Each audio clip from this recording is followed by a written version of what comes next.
If I had to guess, you've at least heard of something called anime. Now, if you don't know what anime is, it is basically Japanese animation. It is the fastest growing medium of storytelling in the world today. And it's not a new thing. It's not like it's just something popped up. Anime's been around for decades. For many people in the States, they were introduced to anime back in the 80s with movies such as Akira and other things that kind of came stateside under radar, if you will. And then you saw industries see it and they go, this is interesting. They began to tap Japan, looking for things they could show to US audiences, and they would take them and redub them, and you have things such as Voltron, Robotech, Star Blazers, which were all reworked Japanese properties. By the way, if you don't know the story behind Robotech, that is a wild combination. Anime began to exist not just in spurts, but rather it began to grow. You saw things such as Sci-Fi Channel and other places that would pick up movies and different short-run series and put them on late-night television sometimes. And then you see local television stations pick them up using things such as Sailor Moon, Cardcaptor Sakura, Pokemon, Digimon. Shout out to anybody who remembers Metabots. In my opinion, the biggest boom began to take place in the early 2000s with things such as Toonami, which introduced people to things such as Dragon Ball Z, Mobile Suit Gundam, Bleach, and other great anime. And it's simply grown from there. What used to be a very niche community that people who were just kind of secluded, it seems to have entered into the cultural zeitgeist as a whole, where people are genuinely accepting of it to a degree. But the question becomes why? Why do people like anime? And today on Geek Devotions, we're going to talk about that. Hello, Devoted Geeks. Welcome to Geek Devotions, the show from Devoted Geeks who are devoted to letting you know you're loved. I'm Dallas. I'm so glad you've hit the play button today. If you are new to our show, we take geek, pop cultural items like movies, video games, comic books, and we use them to let people know that they're loved. So if you don't watch past this moment, know this, we love you, we care about you. There is a plan and a purpose for your life. Do not give up. Here at Geek Devotions all month long, it has been Anime April, where we have talked about anime. We've done devotions based off anime, and it's been a great time for us. This is something we've done every year for several years in a row now, actually. But over the years, while we've maybe put out an article or two, responding to people who have maybe some thoughts or ideas about anime, and we're trying to bring some correction, I don't think we've ever asked the question, why do people like anime? What is it about anime that we enjoy? And I've had to examine my own self, going, why do I like this? What is it about this genre that I enjoy? So what I did was I put together a very simple poll. I asked people, first off, what their favorite genre of anime was. I then had a list of options as to why they like anime. Was it the storytelling, the visuals, the community, etc.? And then I asked them to do something specific. I asked them to explain their answers. I find that it's easy to do a quick check mark of something, but when you begin to explain the answers you put in place, you begin to see something take place. There's actually a bigger answer to the one thing. So I wanted people to be able to really explain why they believe what they believe, why they like anime. I took this poll and I posted it in a few different forums. Shout out to my friends over at Geeks Under Grace, Reformed Anime Hub, and also, of course, the amazing Devoted Geeks who are in Devoted Geek Life and also in the Geek Devotions Discord channel for taking time to answer this poll for me. Now, the top two answers are really simple. First off is storytelling. There's something special about the storytelling that comes from anime. And what a common factor of it really is that there's a beginning and an end to the story. It's not a series of continual reboots and trying to keep the story going. Now, I know some of you guys are automatically thinking about things that are out there such as Dragon Ball Z or One Piece. And those really, guys, are outliers to what's taking place with anime. The second big thing is the visuals of it. There is something visually beautiful about anime. And over the years, it has kind of transformed and evolved a little bit to a degree, but there's still some core aspects that are visually beautiful. And then you have some people who take it to a next level art, and then you got some people who do it just very simply, but even within the simplicity, there's some amazing storytelling in art that takes place. Not to throw shade, but I literally got banned from drawing anime in one of my art classes in high school. Now, I took all this data, I read through it all, I ran through a couple of different AI models to kind of evaluate it and see what's coming up. And this is what I see taking place. While the biggest thing is the storytelling, what I find, especially if you read through people's responses, the storytelling is important to them because of that beginning and the end. Here in America, we have this storytelling where things seems to be very, let's make money and let's continue to create reasons for things just to keep going. Oh, let's reboot a story. Let's reboot a series. Whereas with anime, with this beginning and end, the artists and the writers, they go, I'm going to pour everything I have into this because I only have this much time. And you develop a level of sincerity in storytelling. You go, man, I genuinely care about these characters. In many of the stories, there's stakes that are put up that you're like, man, I genuinely love these people. These characters are putting together.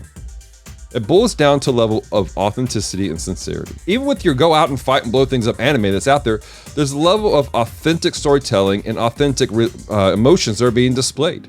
Even when a character is out there fighting and doing all this stuff, there's moments where they come back and they reflect on their own weaknesses, their own emotional inaptitudes to be able to continue on to do what they need to do.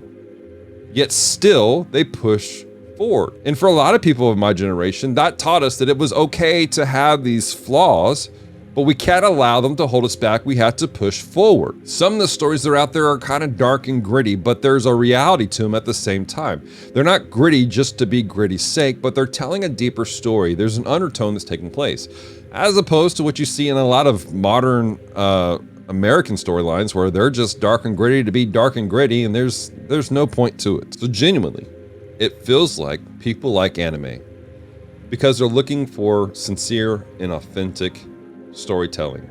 They're wanting to interact with those things in a real way. And you see that spill out even within certain communities. Now, don't get me wrong.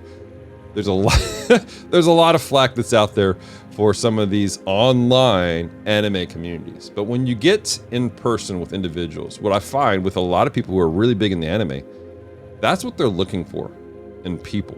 They're looking for friendships and relationships that are authentic and real, relationships that share genuine feelings. Now, have there been cases where people are sharing their feelings in genuine ways, and instead of helping each other, they just kind of feed it? Yes, absolutely. And that's something that needs to be handled. But the fact still remains, what people are looking for are authentic, sincere storytelling, but relationships with people. This is what people are looking for in general. And a lot of people who love anime, that's what they're starving for. We live in a society where we kind of close ourselves off on a regular basis, where we're not really authentic. Even some people who are acting emotional, it's not authentic emotions, but rather it's just a show to get something or to manipulate a situation. People are looking for real, authentic, sincere reactions, moments with people. They're looking for people who genuinely care about them and are sincere about spending time with them, sharing life with each other, not a one-way street, but going back and forth. The problem we run into is that some people have so stored up themselves and kept a shield up to block people or not to share their own emotionalism that we kind of starve people back and forth. You have some people who are unable to share, and at the same time, you have some people who, because they've never had the opportunity to receive, to have somebody share their lives with them, they don't know how to do that. All they do is just kind of share their own life altogether. So what can I do with this information here? As a Christian, I look across the spans of the church as a whole. Church, big C church. And I do see a problem of authentic life sharing, of being sincere with individuals. A lot of these people out there who don't know Jesus, who are hurting, they've walled themselves up in various ways to protect themselves. They need somebody who's sincere and honest to be with them. And when they interact with you, they need to know that you're a real individual. I think so many people are scared to show their flaws within the modern day church because they're afraid of what that will mean. That somebody might, look down upon them, or they might be seen as less than. But if we pan back at what the scriptures say, that's actually a bad idea to hide those things. If you look at the Word of God as a whole, the scriptures as a whole, there are portions of it that are inscriptive, meaning are instructive, we're told to do it. But then there's stuff that's simply descriptive. It's to describe what took place. And not everything in the descriptive narrative is supposed to be emulated. But this is what I look at. As a Christian, I believe that the scriptures are the Word of God. God said, this is what I want presented to people as a whole. Why? Because He doesn't want to hide things from us. We look at the history of His people and His followers, and we see these highlights, we see these great moments, but then we see their failures. We see the portions where they have fallen apart and they don't do well. God Himself is going, I'm being authentic with you. My own creation, the people who are supposed to follow me, they're not perfect. But look how I authentically and sincerely cared about them, and over time restored and brought healing and brought correction And sometimes it was harsh correction and it was hard for them for a season, but they made it through to become what they were supposed to be. And we see that even trickle down into God's people. You look at the book of Mark. Mark is an interesting gospel. It's the second gospel in your New Testament Bible if you have one. And in it, you have a story of Jesus. The problem is, Mark is not a disciple. He didn't know Jesus. So where did his story come from? Came from Peter. Mark was a disciple of Peter. He was simply writing down what Peter taught him. But if you read the book of Mark, you find something interesting. You find that Peter is not smart at times. He does a lot of dumb things. He fails. He falls flat on his face in more than a few occasions. And if I was somebody who was trying to pump something out, I wouldn't necessarily share all my failures and my flaws. Yet, what we see is that Peter was authentic and sincere with his instructions and the way that he communicated with Mark, and Mark was able to go, this is the facts of things. We are flawed individuals who are trying our best to follow Jesus. So my encouragement for those of you who are out there, who are believers, be sincere, be authentic. You're flawed. It happens. But in a biblical community, we should be able to share those things. And because everybody else in the room is walking in the same kind of grace you are, we should be able to help each other up and move forward. Does there need to be some correction and things sometimes? Yeah, sure. But it should be done with grace and mercy. Not for the goal of control, not for the goal of submission, but for the goal of glorification. Becoming what Christ has called us to be. With love and mercy. And when we're dealing with people outside of the church specifically, I think if more of us are more authentic and real about our relationship with Jesus, about what we're going through, sharing our emotions, our doubts, our struggles even, but showing our faith, I think that what we will find is that people out there will be a lot more intrigued about this Jesus we serve. They might begin to see the hope that we see in Jesus. There's a lot of people out there that I love dearly that I've met through the communities of anime. They're struggling, just like me. But because I was able to be authentic and real, it's opened some doors to point them to hope, to encourage them. So, my encouragement for all of you, be real and be authentic. Question of the week for you guys: what is your favorite era of anime? What anime did you just like? This was your introduction and you like, it just lit something up inside of you and inspired you. I can't pinpoint just one for me specifically. I was from the era that grew up on Robotech and also Voltron, but then at the same time there was that beautiful era of Toonami. And then I had some friends that they had their own interesting ways of procuring anime for me. So what started your love for anime? Leave a comment down below and let me know. I'll remind you guys that coming in August, Les and I will be at GeekCon here in Shreveport, Louisiana, and it's always a blast. It's a thrill to be there with you guys. And we want to encourage you guys that if you're in the Shreveport Bossier area, get your ticket, come by our booth, say hi, and shake our hand. I'm putting this out here. I don't think we've said this on this feed directly, but this is something interesting that's taking place that hopefully we will have at our booth. And that is this. I've written a book.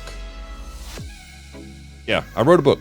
And it's a very small, short book. I'll have more information about it coming out to you guys soon.